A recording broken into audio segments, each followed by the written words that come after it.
The train ride from Moscow to Karelia on Russia's border with Finland takes 14 hours. Not long when it is the end of a journey that has lasted 60 years. Мое имя Альфред Питкинен.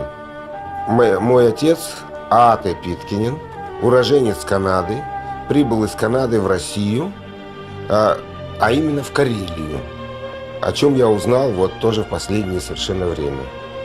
И то, что я узнал, ну, я вам без преувеличения скажу, что меня просто потрясло.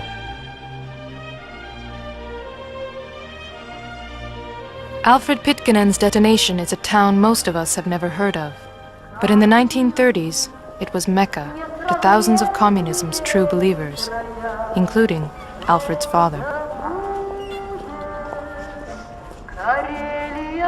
Petrovskoy, capital of the Russian province of Karelia, where a statue of Lenin built by Canadians, yes, Canadians, still dominates the central square, and where Alfred's Canadian father wrote his final letters. Dear Mother, Father, and Taimi, since I have almost 24 hours left, I'll write some more. So that's how it goes. My life's journey ends a little earlier than I had hoped, but you can't change fate, and so many boys, better ones than me, have already gone before.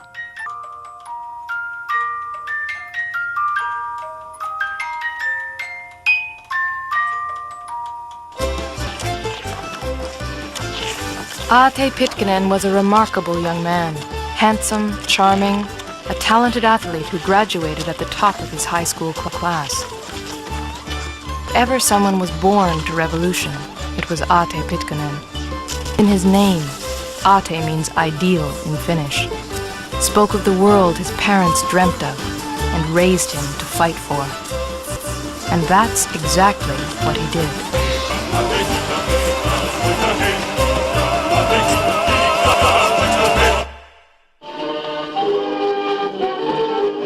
A.T.'s story begins in the turbulent years after World War I, when disillusioned veterans and radical workers were calling for revolution, and the bosses truly feared they might get it. Both sides looked toward Russia and the Bolshevik example. The wealthy saw the end of the world, the poor saw the future. The loudest cheers for the Soviet Union came from the Communist Party of Canada. And the Communist Party's strongest support came from Finnish immigrants living in northern Ontario. The Pitkinen family on their farm near the lakehead were among the first to join. In 1930, when Taimi Pitkinen was 19, she went to Russia to see the future at first hand. I was to study capitalism, communism, socialism. They had a plan for their economy, for their agriculture, for education, for everything. We thought that this was wonderful, naturally. Naturally, and just naturally, A.T. followed her to Russia a year later.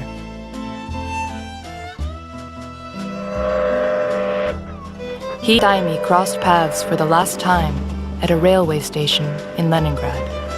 He was coming to Russia, I was going home to Canada. So we met, we saw each other for a few hours. We didn't see each other again. Taimi came back to Canada, and for the next few years, they exchanged affectionate letters. Then, in 1939, World War II cut off all communication between A.T. and his family.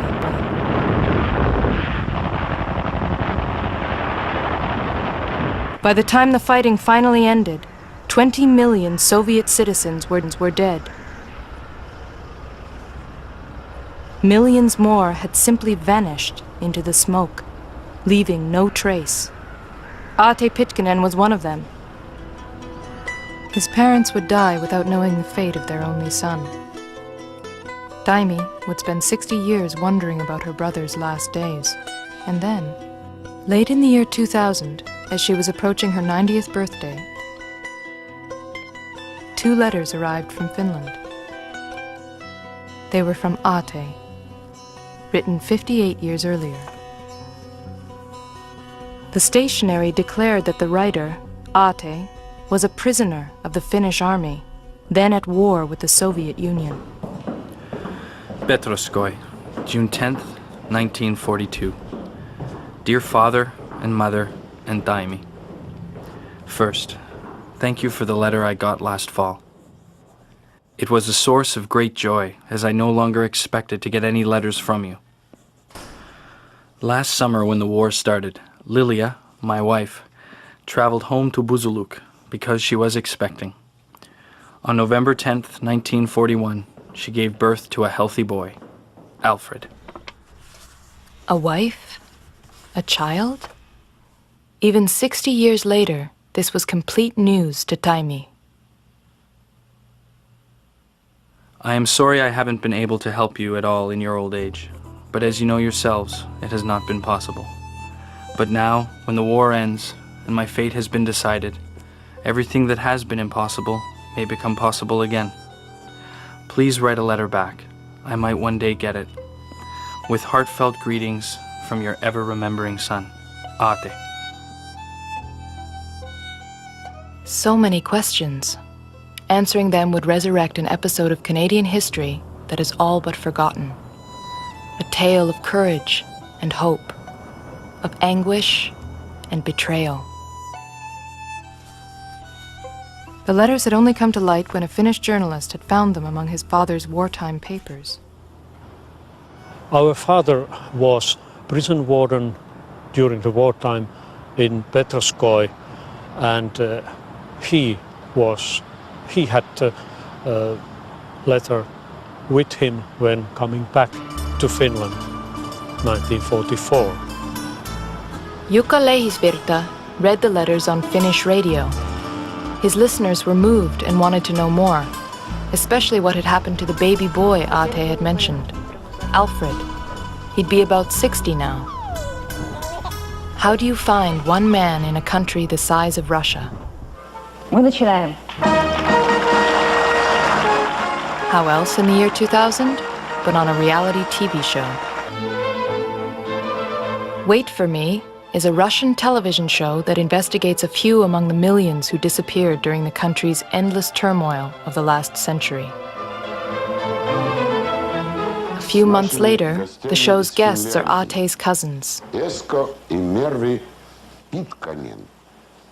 Пожалуйста, посмотрите на экран. Именно здесь, в тюрьме Янис Лина, коммунист Ате Питкинен приехал в СССР из Канады в 1931 The году. Russians have done their homework, and the audience learns that Ate was a Canadian who became a Soviet citizen, a national ski champion, and a war hero.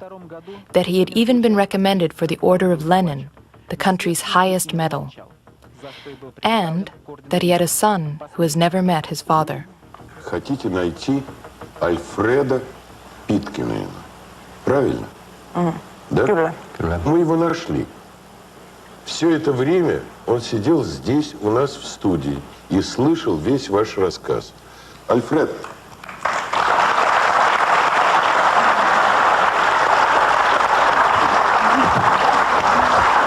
So Ate Pitkinen's son meets his father's family for the first time.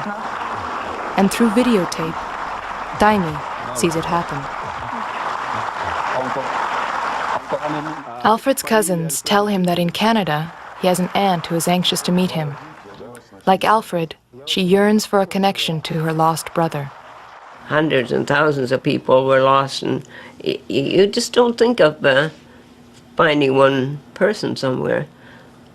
And never dreamt that I would meet him, you know. It's like people here who lost people in the Holocaust. They finally find someone. It is, you can't describe it.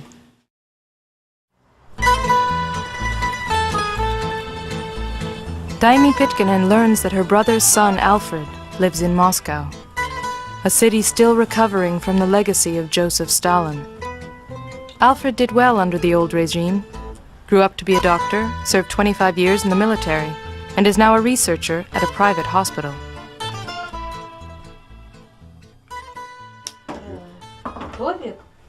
By post-communist standards, he and his wife Galina live comfortably.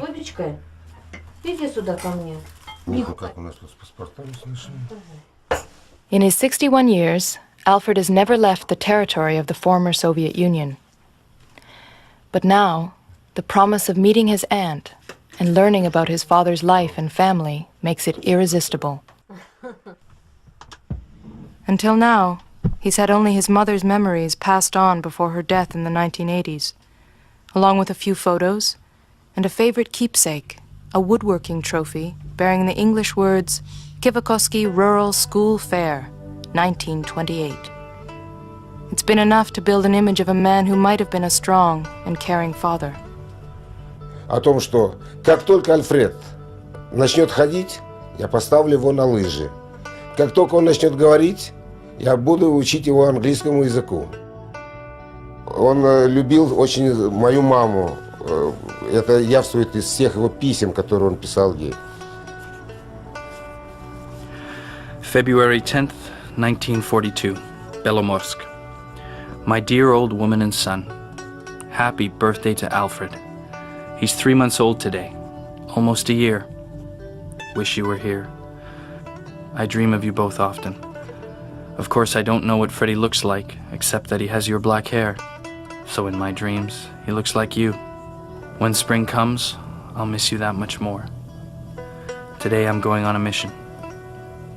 Lilka, write me often, please. Be healthy. Kisses and best wishes. Ate.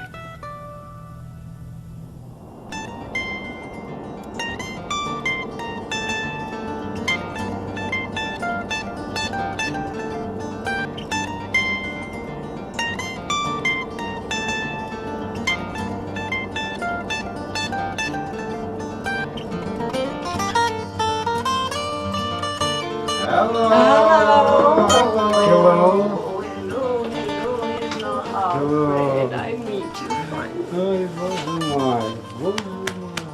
The tears are going to start. Oh, For sure. finally meet you.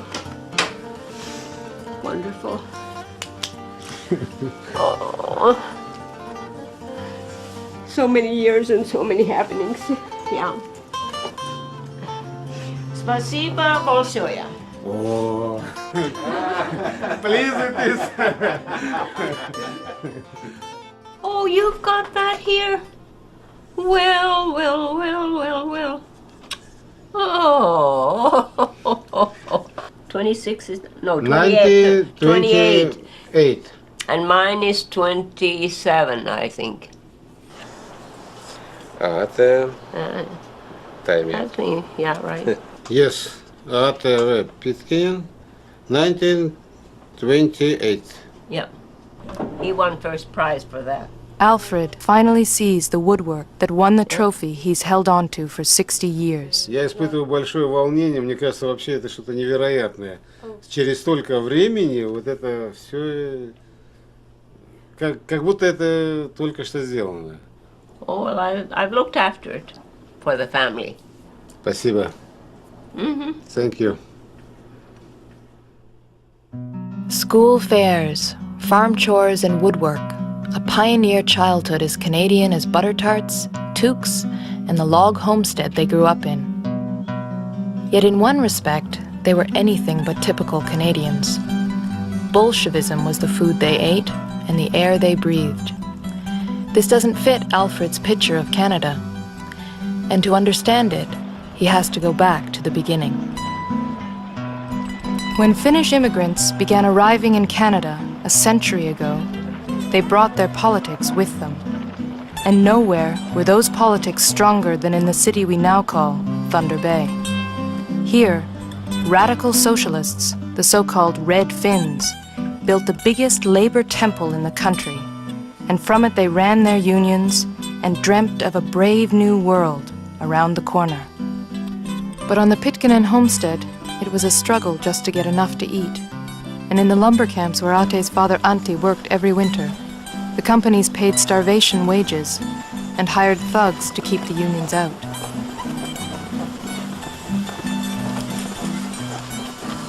It all came to a head for Ate that winter of 1929, when 2 young organizers disappeared on their way to a camp at Onion Lake. Ate and his father joined hundreds of searchers who combed the woods day and night for weeks. When spring finally revealed their bodies, it was 17-year-old Ate who found Vilja Rosval's ravaged corpse. Nobody bought the official verdict of accidental drowning. But the authorities stuck to their story, and no one was ever charged. This was what so many had left Finland to escape.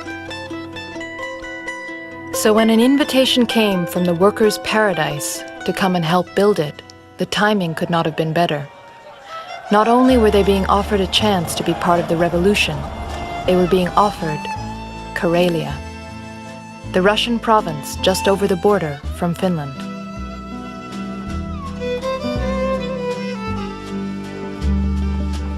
Karelia, or Karjala, has mystical significance for Finns.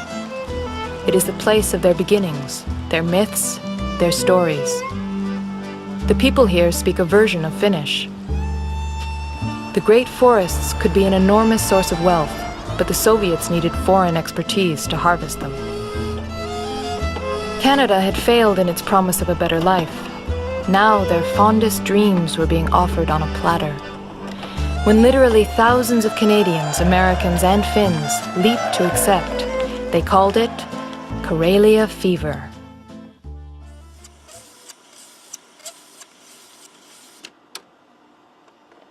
Varpo Lindström is a Finnish-Canadian historian who's become an expert on Karelia Fever and the Canadian Exodus.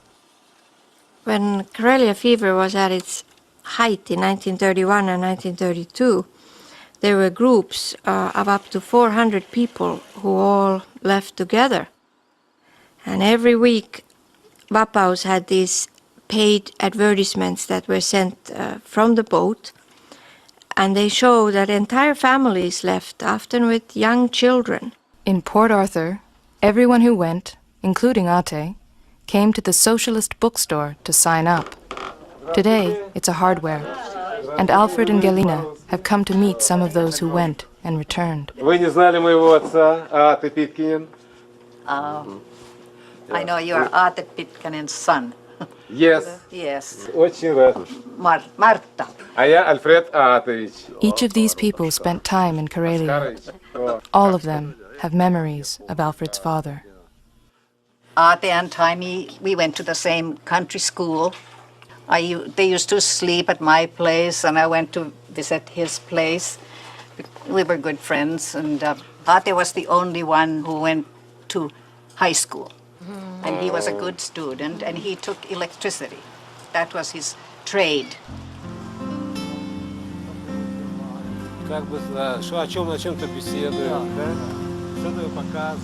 There it stands, 100 years. Because in a picture, right under the tree, there is Ate and Taimi and 2 uncles. And they all went to Russia. The uncles did.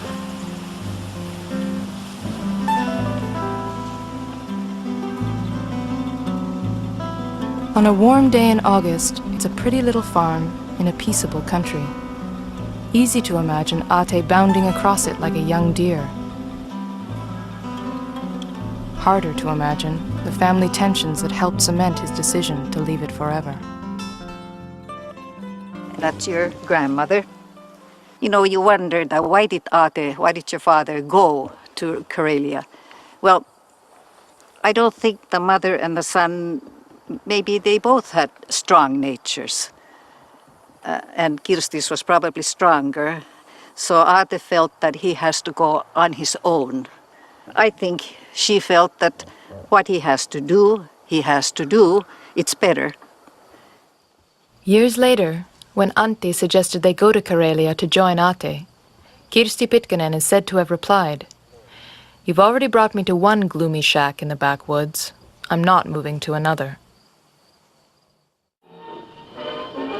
In 1931, just over a year after discovering Vilja Rosfeld's body, Ate was on his way to Karelia, and he had plenty of company from home. Just from our school alone, there was Veikko Lyytinen, Tauno Peterson, Matt Haxel, Ate, Rosengrens, Frastings went there with their 2 sons. Aatu Pitkänen, which was Ate's uncle.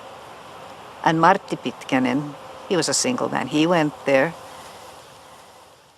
While Depression Canada struggled with economic collapse and unemployment, Ate immediately found work in Karelia as an electrician with a telephone company. We're supposed to be cable splicers, but when there are no breaks or new cables to put in, we do almost everything. And of course, we get hell for everything too. Yes, there's sure enough work here. You don't have to worry about being unemployed. Ate's best friend, Matti Hoxel, was Martha's fiancé. Matti Hoxel is working in Vilga as a truck driver. If that Marta would only come, so he wouldn't miss her so much.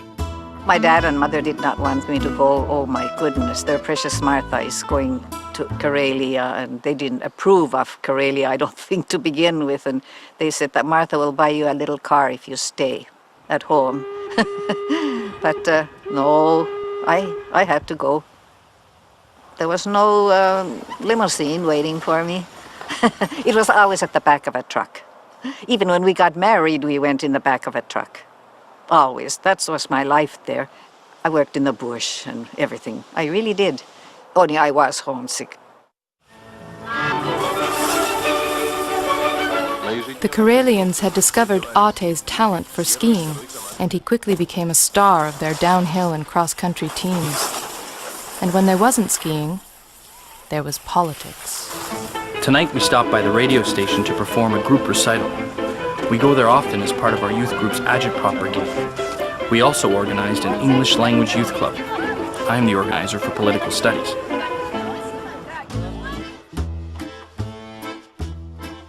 His letters reveal a young man of lusty appetites with an enthusiasm for all things Karelian.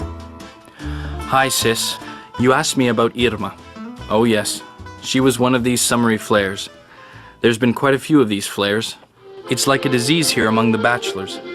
They change the old ones for new ones as often as gypsies change their horses. For a few years, it seemed the dream would come true. Immigrants from Canada, the US, and Finland itself were creating a vibrant pioneer society. If conditions were hard, at least it was up to them to improve them.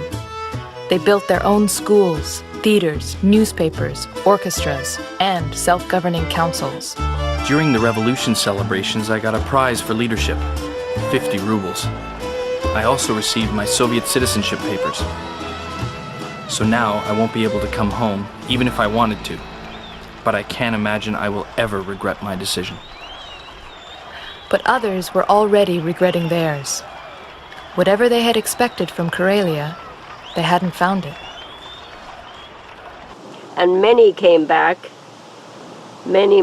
They were so disappointed that they decided to come back.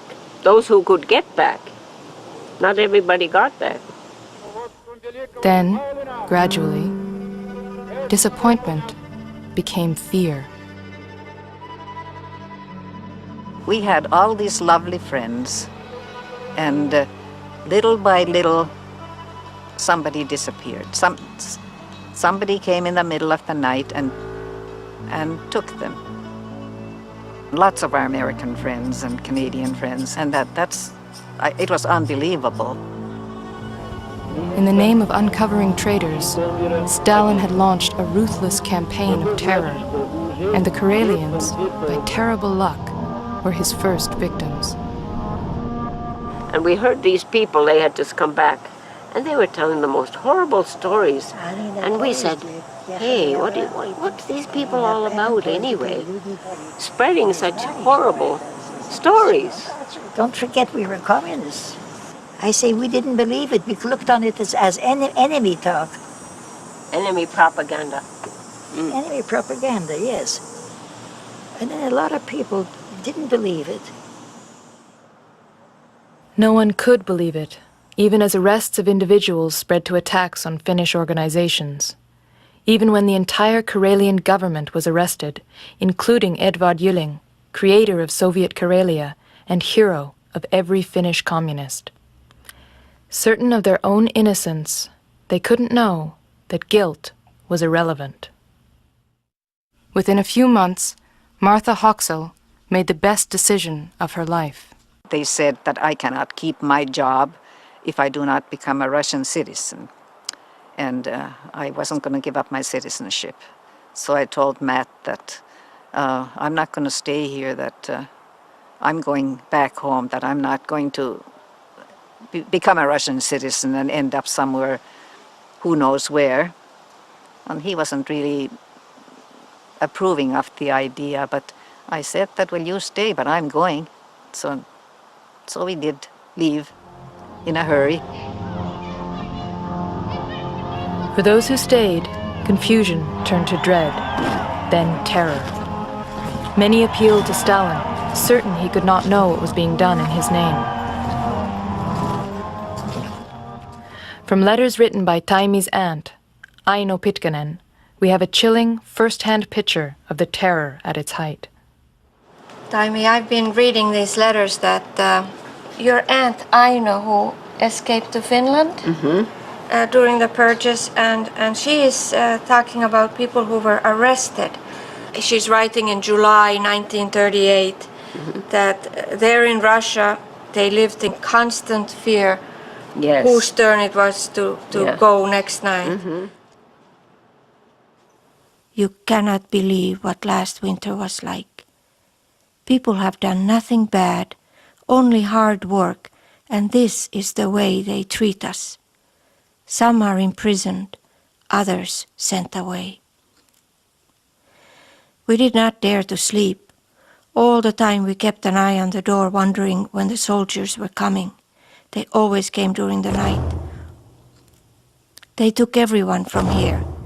Jackie M., Saari P., Arttu R., Veikko L., Laili Paavo and Erkki Smolander were arrested last fall.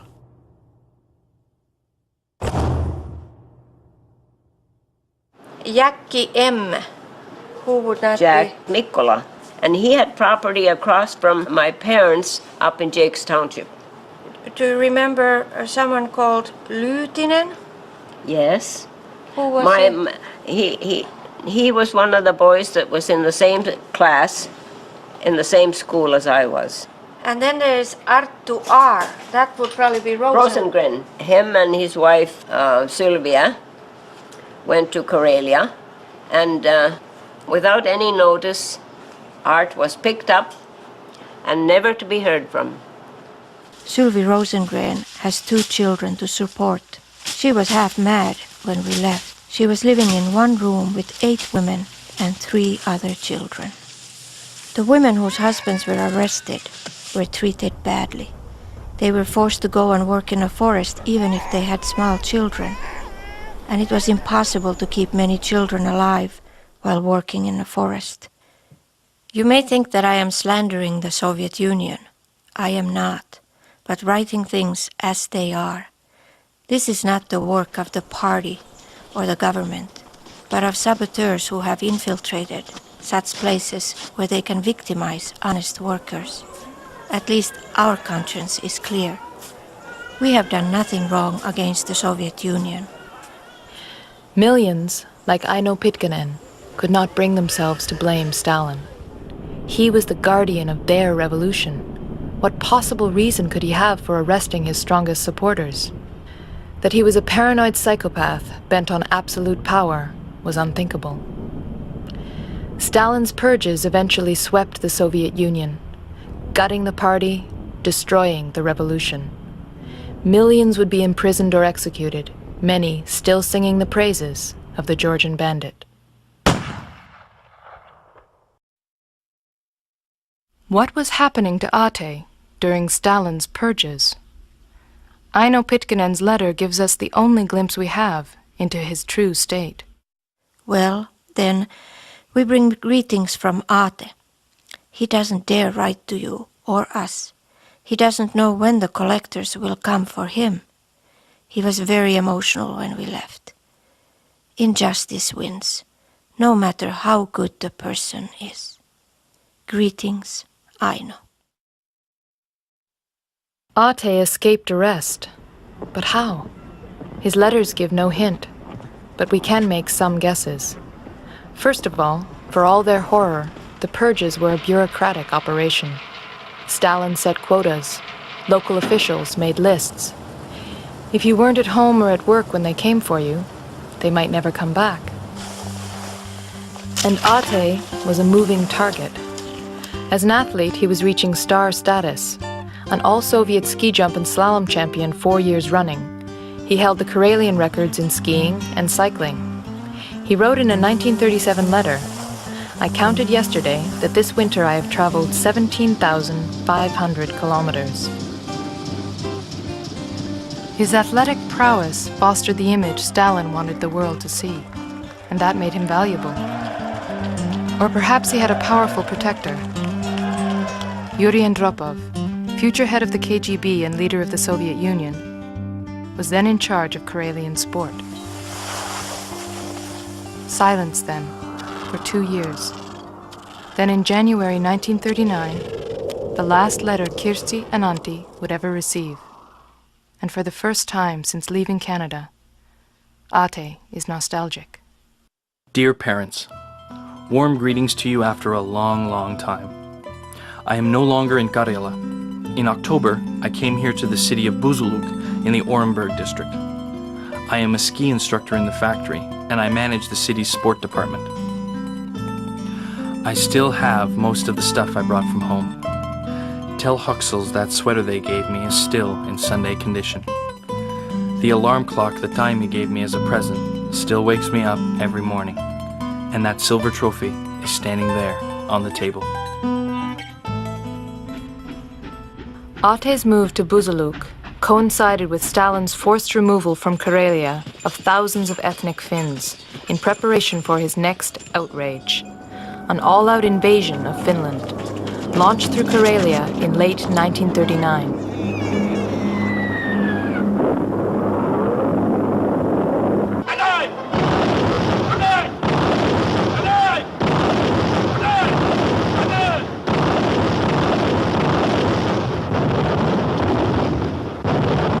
This was the Winter War, a grab for territory while the rest of the world was preoccupied with Hitler. Far away in Buzuluk, Ate met and married Lilia Zarov. But none of this, or what followed, was known to his family. When the Winter War ended in March 1940, Soviet Karelia had been extended well into Finland. Ate and Lilia came back to Petroskoi, where Ate took up his old job stringing cable from this telephone exchange. Lilia became pregnant.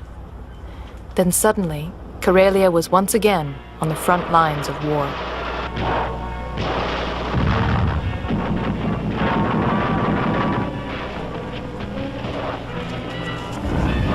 In 1941, when Hitler invaded Russia, Finland saw its opportunity. Accepting Hitler's offer of assistance, Field Marshal Mannerheim launched an offensive. The Finns not only reclaimed their own territory, but pressed on into Soviet Karelia, ultimately capturing and occupying Petroskoi itself. Ate fled with the Red Army to Belomorsk and sent Lilia back to Buzuluk. In November, Alfred was born. If all we knew of Ate's story was what he wrote in his final letters, it would end here. We would not know how he came to be back in occupied Petroskoi, imprisoned by the Finns, or what his fate had been in their hands. Fortunately, Jukka Lehisvirta, the man who found the letters, had the skills and inclination to look deeper. He took Varpu Lindström to the Finnish military archives, where he had found thick files covering Ate's time in Finnish custody, including detailed transcripts of his interrogation. There they are. Yes. 12th June. The transcripts reveal that Aate was no ordinary prisoner of war. And Aate Veli Pitkänen, Right. spying during the war, April-May 1942. The Finns had arrested him behind their lines and charged him as a Soviet spy. Soviet intelligence was responsible for setting up resistance groups to prepare for an eventual counteroffensive against the Finnish invaders. For this they needed Finnish speakers. It was probably inevitable that Aate would be recruited to this work. Through the Finnish transcripts, we learn the version of his story he told his interrogators. Vakoja minusta tuli ihan vahingossa. Se oli huhtikuussa 1942, kun puhelinyhtiön johtaja Bushnowski sanoi minulle, että nyt minun erikoisvapauteni sotapalveluksesta päättyy. Because I was an athlete and a skier, I was to cross Lake Onega alone into enemy territory to work with the partisans in Petroskoy. I knew a man who had refused and he had later disappeared, so I accepted my first mission. And they told me that when it was over, I could go home and see my wife and son. He went on to tell them that he was to meet a contact in Petroskoy, who would give him information on troop and aircraft numbers and on conditions among civilians. It was a plausible story, and the Finns accepted it. But the whole story was lies, carefully concocted to misdirect Finnish counterespionage. In the Petroskoy Communist Party archives, the original documents covering his mission can still be found. There is no mention of counting troops or aircraft. Instead, he is ordered to organize resistance groups and to arrange safe places for them to meet. Had he told the Finns this, countless arrests might have followed as they tracked down his recruits. Instead, he left the way open for the agents who would follow him. Whoever came next would not fail because of Aate Pitkänen. He also lied about it being his first mission. There had been at least one earlier. Nor did he mention that he had a partner, a woman of whom the Finns seemed to be unaware. The KGB files credit this with saving her life. We can't see into his heart, but it looks very much like Aate approached this as he did everything else, with his whole being and spirit. Despite all that he must have seen during the purges, he still chose Stalin over Hitler, as indeed did his native Canada and all her allies. So he went to his fate willingly, and he knew the risks. On the eve of his mission, Aate had written Lilia a letter and a poem that seemed to be saying goodbye. To Lilia, read my words in detail. My darling, live. But love, I pray you, don't forget me. These verses to you, my dear, I write them for your memories. I've put your golden image in my notebook. My heart aches to think what fate has done to us, tearing us apart. And perhaps I'm never again to look upon your deep brown eyes. He reached Petroskoy after 3 days, sought shelter with trusted old friends, and was immediately betrayed to the enemy, either by them. Jukka Lehisvirta's father kept a series of diaries throughout his time as commandant of Petroskoy prison, in which he recorded, among other things, his encounter with Aate. This is number 5. There it must be. There it is. Yes, here is the 12th June 42. And this is the story of sentence.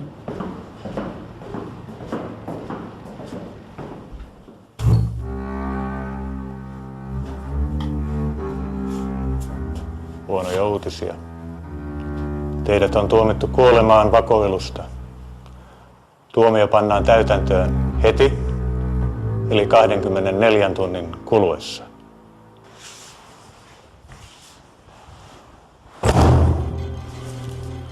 Kesäkuun 12. päivänä 1942. No nyt on asiaa jo selvä, ja vastausta ei tarvitse kirjoittaa. Huomenna olen jo maan vaivoista rauhassa. Viimeiset tervehdykset. aate.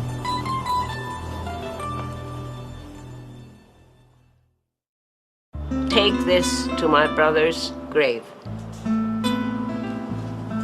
You hold on to it. Да, подержу. Just symbolic flower from his sister.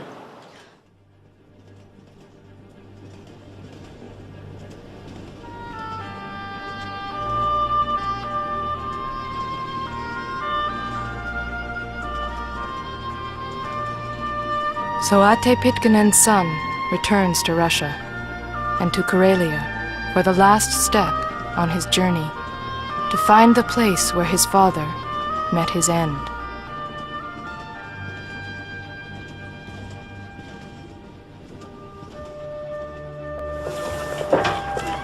Hello, welcome to Petrosovsk. Nice to see you. Nice.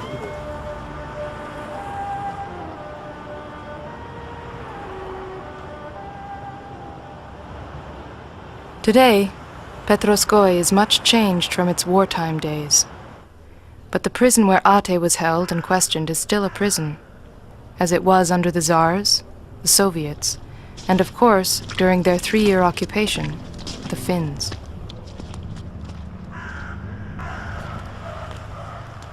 Anatoly Gordienko is the television producer who researched Ate's story for the program Wait for Me. He can give Alfred the final details of Ate's story. 42 года работали. И вот есть такие свидетельства, что он вышел там из машины. Вот вышел он в полном самообладании духа, вышел улыбаясь, попрощался он со всеми там, кто там был. Вот, и они уехали туда, в Киндесово, где и был расстрелян ваш отец.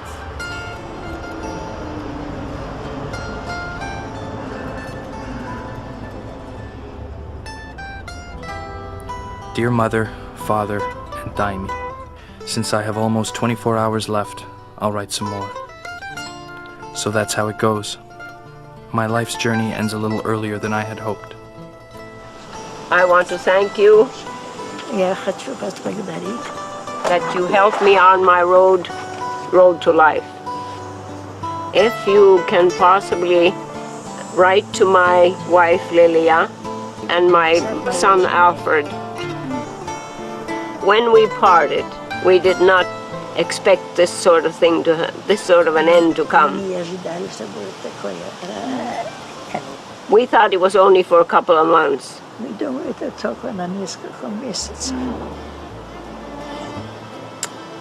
Farewell, my dear parents. I am not meeting death at all in sorrow. The end will come one day anyway. Again, a last farewell. Your son, Ate.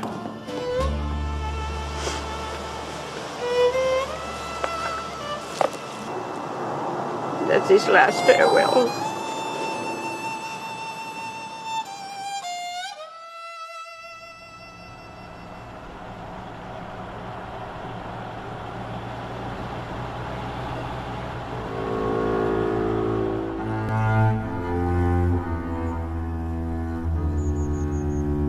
Kintasovo, where the Finnish army brought men to shoot them. Here, Alfred will find the unmarked burial ground that is Ate's most likely grave.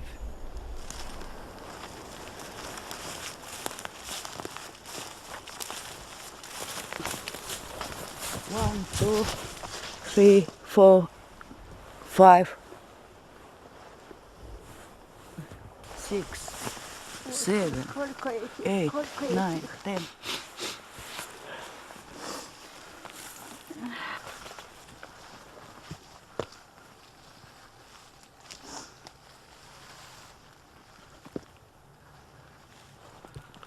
Пусть земля им будет пухом. И моему отцу, и всем, кто вместе. Пусть земля будет пухом, да. Тяжело все это. Очень тяжело.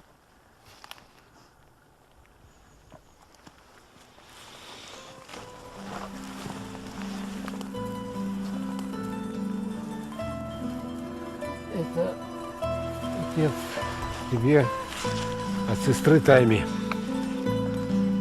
Пусть земля будет пухом, небесные.